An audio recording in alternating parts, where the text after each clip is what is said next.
بسم اللہ الرحمن الرحیم۔ پی ٹی آئی کے تمام ان ورکرز کو جنہوں نے پچھلے 5 دن میں اپنے کاغذات نامزدگی جمع کیے نیشنل الیکشنز 2024 کے لیے، آپ سب کو بہت بہت مبارکباد پورے پاکستان میں، کیونکہ ایک مشکل پروسیس تھا اور ایک فیئر پروسیس کہیں سے بھی نہیں تھا، لیکن خاص طور میں پنجاب میں وہاں پہ تو ایسے لگ رہا تھا جیسے کہ اپنے الیکشن پیپرز جمع کرنا پی ٹی آئی کے لیے، کیونکہ بعض پارٹیز کے لیے تو بڑا آسان تھا، اگر آپ لاڈلا پارٹیز میں آئے تو بڑا آسان تھا، لیکن اگر آپ پی ٹی آئی سے تھے تو یہ تو بالکل K2 یا ماؤنٹ ایوریسٹ کو چڑھنے کے برابر تھا۔ اور جو پولیس کے مناظر تھے، کسی کے ہاتھ سے کاغذ چھین رہے ہیں، گھروں پہ جا رہے ہیں، لوگوں کی ماؤں کو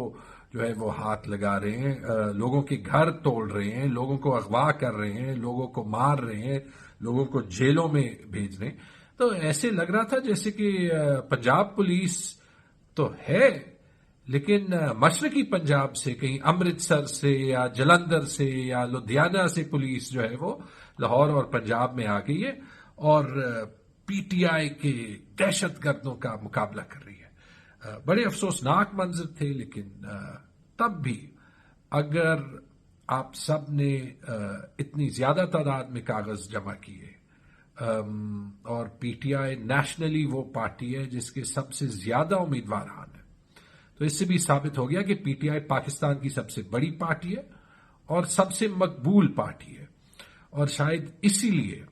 جو یہ ایک مشن لاڈلا لیگ کی حکومت کے ٹائم سے شروع ہوا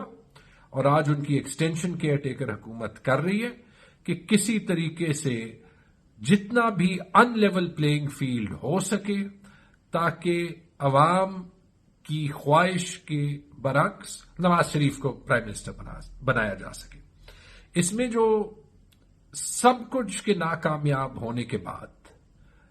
جو لیٹسٹ چال ہے وہ ہے بیٹ کا سمبل لے جانا، بیٹ کا نشان پی ٹی آئی سے لے جانا، اور افسوس کے ساتھ اگر آپ بیٹ کے سمبل کی بھی کہانی دیکھ لیں اور آپ ساتھ وہ دیکھ لیں جو سارا کچھ پی ٹی آئی کے ساتھ ابھی سے نہیں اپریل 2022 سے ہو رہا ہے، اور پھر آپ پچھلے 5 دن میں دیکھ لیں کہ جس طریقے سے ایڈمنسٹریشن نے پی ٹی آئی کے ایک ایک بندے کو کاغذ جمع کرنے سے روکنے کی کوشش کی قانون کو توڑتے ہوئے، تو پتہ چلتا ہے کہ کہیں بھی بیٹ کا سمبل پی ٹی آئی سے لے جانا ایک لیجٹمیٹ فیصلہ نہیں ہو سکتا۔ نہ تو کبھی 175 پارٹیز میں کوئی بھی پارٹی کے انٹرنل الیکشنز ایسے اسکروٹنائز کیے گئے ہیں، نہ تو ایسے کبھی ہوا ہے کہ الیکشن کمیشن نے ایک فیصلہ سنا دیا ہے 13 ستمبر کو کہ بیٹ کا سمبل پی ٹی آئی کے پاس رہے گا، اور جب وہی فیصلہ 70 دن محفوظ رہنے کے بعد لکھا جاتا ہے تو اس میں پی ٹی آئی کو الیکشنز دوبارہ کرنے پڑتے ہیں۔ نہ تو جو پی ٹی آئی کے الیکشنز ہوتے ہیں ان کے قانون اور آئین کے مطابق جس طریقے سے وہ چیلنج ہوتے ہیں 12-13 لوگوں سے ایک ہی طرح کی پٹیشن ڈال کے، جس میں سے کوئی بھی پی ٹی آئی کا ممبر نہ ہو، یا الیکشن کمیشن کے باہر لوگوں کے پروٹیسٹس ہوں اور وہ پروٹیسٹرز نکلیں کہ وہ Tariq Fazal Chaudhry P M L N کے ایک ممبر کے حلقے کے سپورٹرز میں سے آتے ہیں اور پی ٹی آئی کے انٹرنل الیکشنز کے اگینسٹ پروٹیسٹ کرتے ہیں اور کوشش یہ کرتے ہیں کہ وہ دکھائیں کہ وہ پی ٹی آئی کے سپورٹرز ہیں، تو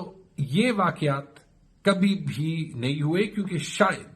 کبھی کوئی پارٹی پی ٹی آئی کی طرح مقبول نہیں رہی اور شاید کبھی کوئی party P M L N کی طرح ڈیسپریٹ نہیں رہی۔ لیکن اگر کسی کو ابھی تک بھی یہ کلیئرٹی نہیں تھی کہ پی ٹی آئی سے سمبل زبردستی لیا گیا ہے یا غلط لیا گیا ہے، تو پھر آپ آج کا بیان دیکھ لیں پرویز خٹک صاحب کا، جنہوں نے آج کہا کہ ان کو بیٹ کا سمبل آفر کیا گیا اور انہوں نے وہ لینے سے انکار کیا۔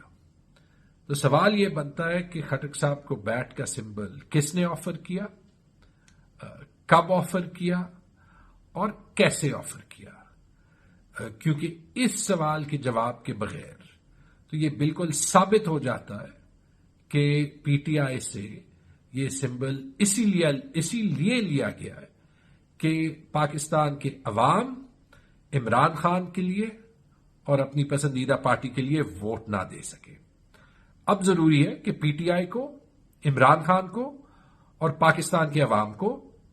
عدالت سے انشاءاللہ انصاف ملے اور بیٹ کا سمبل پی ٹی آئی کے پاس واپس چلا جائے. Thank you.